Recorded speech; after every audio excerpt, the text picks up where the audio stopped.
श्रोते हो नमस्कार. ऐकूयात प्रायोजित कार्यक्रम धम्मधारा.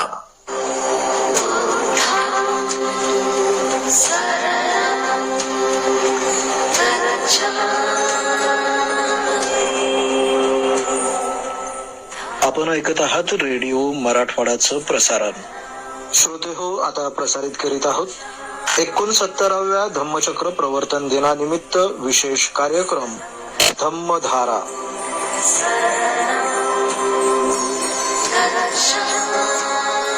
श्रोते हो, धम्मधारा या विशेष कार्यक्रमात आता ऐकूयात लातूर येथील महात्मा बसवेश्वर महाविद्यालयाचे माजी प्राचार्य तथा समाजशास्त्र विषयाचे अभ्यासक, प्राध्यापक, लेखक आणि सामाजिक कार्यकर्ते प्राचार्य डॉक्टर श्रीकांत गायकवाड यांनी व्यक्त केलेले विचार.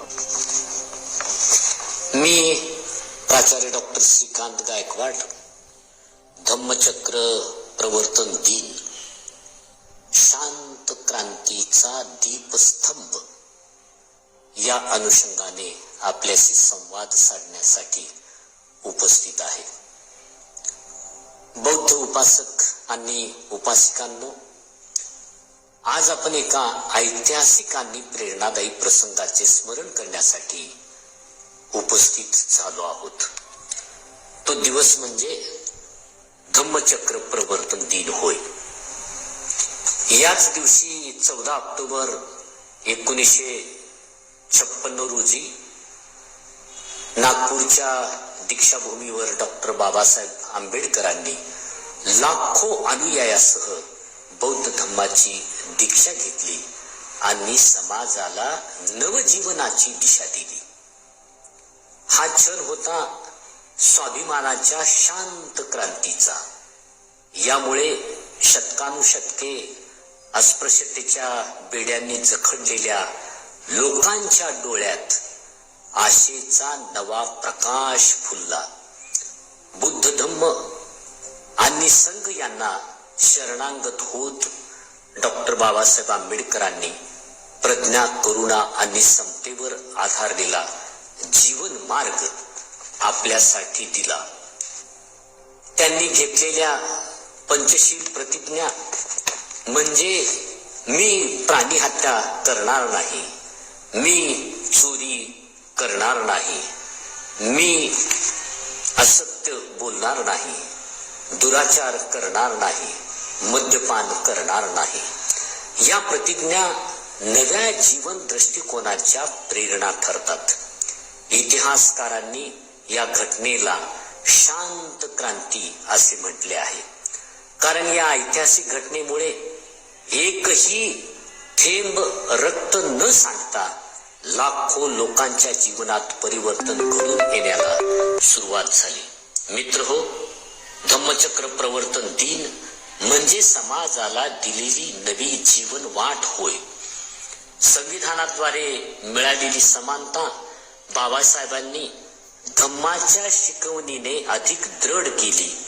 अस्पृश्यतेच्या यातनापासून मुक्त झालेला समाज स्वाभिमानाने उभा राहण्याला सुरुवात करू लागला. पण या दिवसाचे स्मरण केवळ उत्सवापुरते मर्यादित असता कामा नये. प्रत्येक बौद्ध अनुयायावर जबाबदारी आहे ती अशी की शिक्षणाचा दीप प्रज्वलित करण्याची. जी गोष्ट बुद्धीच्या कसोटीवर उतरते तिचाच स्वीकार करून प्रत्यक्ष वागण्याची. म्हणूनच प्रत्येक मुलगा मुलगी शिकली पाहिजे. स्त्री पुरुष समानतेचे पालन झाले पाहिजे. जात, धर्म, वंश, पंथ यांच्या पलीकडे जाऊन मानवतेचा मार्ग स्वीकारला पाहिजे. आजचे जग हिंसा, अहिष्णुता, भ्रष्टाचार आणि भोगवादाने त्रस्त बनले आहे. अशा वेळी बुद्धाचा मार्ग, प्रज्ञाशील करुणा हा संतुलन आणि शांती देणारा प्रेरणादायी ठरतो. करुणा आणि अहिंसेची शिकवण संघर्षाला थांबवू शकते. मित्र हो, आपण स्वतःला एक प्रश्न विचारूया. आज आपण बाबासाहेबांच्या विचार कार्याशी कितपत प्रामाणिक आहोत धम्म स्वीकारणे म्हणजे केवळ नावापुरते बदलणे नव्हे, तर मानवी जीवनाच्या मूल्यांना प्रत्यक्ष अंगीकारणे होय. प्रामाणिकपणा, करुणा, नैतिकता आणि बंधुता या गुणांनी आपले वर्तन उजाळून गेले पाहिजे. हिंसा, भ्रष्टाचार, अन्याय यासारख्या बाबीपासून आपण अलिप्त राहिले पाहिजे. शिक्षण, समता आणि सत्य यांना अंगीकारले पाहिजे.